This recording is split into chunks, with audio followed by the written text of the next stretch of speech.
Good morning বন্ধুরা, আশা করছি তোমরাও খুব ভালো আছো। আর আমি অল্প ভালো আছি, কেন দুদিন ধরে আমাকে একটু ভুগতে হচ্ছে। তো ওই কারণে শরীরটা একটু খারাপ।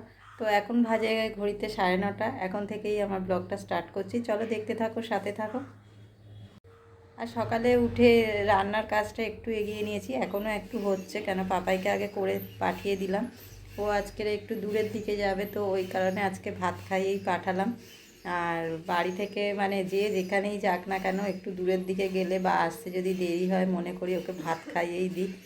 আর পরোটা করে দিলাম, ও টিফিন নিয়ে চলে গেল।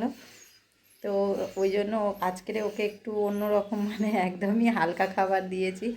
ডাল, আলু সিদ্ধ, ডিম সিদ্ধ, ঘি দিয়ে খেয়ে চলে গেছে। সকালবেলাটা তো আর দেখাতে পারি না, সকালবেলা একটু ওইদিকে তাড়া থাকে, তো ওই কারণে আমি ক্যামেরাটা অন করতে পারি না। তো দেখো কি করি। এই দেখো, এখানে করেছি ডাল, এটা করেছি আলু সিদ্ধ। আর হাফ খাওয়া হয়ে গেছে, কেন পাপাই আর অভিজিৎ দুজনের খাওয়া হয়ে গেছে, ওই জন্য হাফ শেষ হয়ে গেছে। আর এখানে করেছিলাম কুমড়ো আলুর তরকারি, এটাও তাই, টিফিনের জন্য করেছিলাম কুমড়ো আলুর তরকারি আর পরোটা।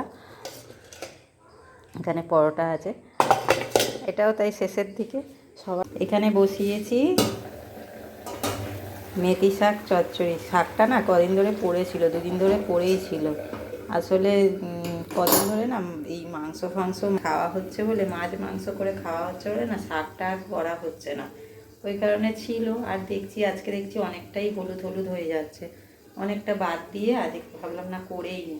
নাহলে ভেবেছিলাম যে ডাল আলু সিদ্ধই করব, কেন কদিন ধরে উল্টোপাল্টা অনেক খাওয়া হচ্ছে, আর তার জন্য শরীরও খারাপ হচ্ছে। আর পাপাই তো পর পর লেগেই আছে প্রত্যেক দিন। আর বিয়ে বাড়ি পড়ছে দুদিন একদিন ছাড়াই, এবার বাড়িতেও পিকনিক করছে, বিয়ে বাড়ি পড়ছে, এরকম করে করে উল্টোপাল্টা অনেক খাওয়া হয়ে যাচ্ছে। ওই কারণে ওকে আজকে ডাল আলু সিদ্ধ ডিম সিদ্ধ করে দিয়ে দিয়েছি।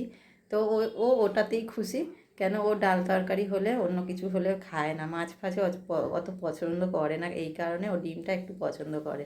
ওকে ডিম সিদ্ধ আলু সিদ্ধ করে দিলে ও ওই দিয়ে খেয়ে উঠে যায়।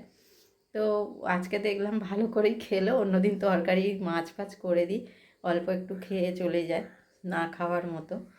তো ওই কারণে আজকের একটু অন্য মানে একটু হালকাই করেছি। এবার রাতের বেলা তো পাপায়ের বিয়ে বাড়ি আছে, আর আমরা তিনজনে খাবো, দেখি কি করা যায়। তো তিনজনের মতো আবার আলাদা অন্য কিছু করতে হবে। তো চলো কাজগুলো করে নিই। সকালের পর থেকে সেইভাবে তোমাদের সামনে আসিনি, কেন অনেকটাই কাজ ছিল, সেইগুলো করতে করতে একটু দেরিই হয়ে গেছে। আর এখন বেরিয়েছি একটু বাস স্ট্যান্ডের দিকে, এখন প্রায় 8টার কাছাকাছি বাজে যদিও। তো ওই কারণে একটু দোকানটায় অনেক দিন বসেছে, তো দামগুলো একটু দেখে নিলাম কীরকম কী দাম। তো আমার মনে হয় এখান থেকে বেডিং স্টোর্স থেকে নেওয়া অনেকই ভালো, জিনিস অনুযায়ী দাম এখানে অনেকটাই বেশি বলছে। তাও দেখতে গেলাম একবার, কেন এই দোকানগুলো না আমাদের এই দিকে লাইন দিয়ে মানে বাস স্ট্যান্ড থেকে আরও মানে আরও রোডের দিকে যেতে গেলে যেগুলো পরের দোকান, অনেক দোকান এখন চালু হয়েছে। তা কোন দোকানে কীরকম দাম টাম না একটু না দেখলে ঠিক বোঝা যাবে না। আর তারপরে তোমার জিনিস থেকে দামও অনেকটাই বেশি বলছে, জিনিস অনুযায়ী দাম অনেকটাই বেশি। তো আমার মনে হয় এইসব দোকান থেকে নেওয়ার থেকে বেডিং স্টোর্স থেকে নেওয়া আমার মনে হয় অনেকটাই ভালো, কেন প্রচুর দাম বাড়িয়ে বলছে এগুলো। আর এখন না বাইরে গিয়ে ভিডিও করতে কেমন লাগে, এই কারণেই আগেই গিয়ে জিজ্ঞাসা করি, দাদা ভিডিও করব, তবেই করি, তা নাহলে আমি আর করি না। কেন অনেকে বারণ করে, তো ওই কারণে আমি আর করি না, আগে ওই জন্য জিজ্ঞাসা করে নিয়ে তারপরে ভিডিওগুলো তুলি। সিঙ্গেল বেড নেই, এই সিঙ্গেল বেড কি হয়ই না নাকি? কাল কত দাম আছে সিঙ্গেল বেডগুলো? ওর কমে নেই? ওই একই ডবলও যা ওই সিঙ্গেলও একই সিঙ্গেল লাগে ও তো কমবে বলছে, আরও কোথায় কমবে? 600 টাকা বলছে, ওটা তো কমবে সিঙ্গেল বেড। সিঙ্গেল বেডের দাম আর ডবলের দাম এক। 600 টাকা বলছে, 600 টাকা ফাইনাল হয়। এটা ফাইনাল 600ই দেবে। আর ওটা ফাইনাল কত? ও ফাইনাল ও বাবা, খুলতে তো আর এক রকম। আমি ধারের ডিজাইনটা দেখে ভাবলাম ভালো লাগবে।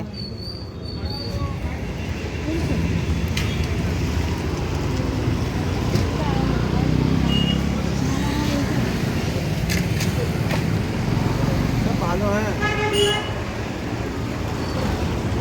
দেখি একটু হাত দিয়ে। আর ওখান থেকে আমরা দেখে দেখে বেরিয়ে এলাম, আর নিলাম না।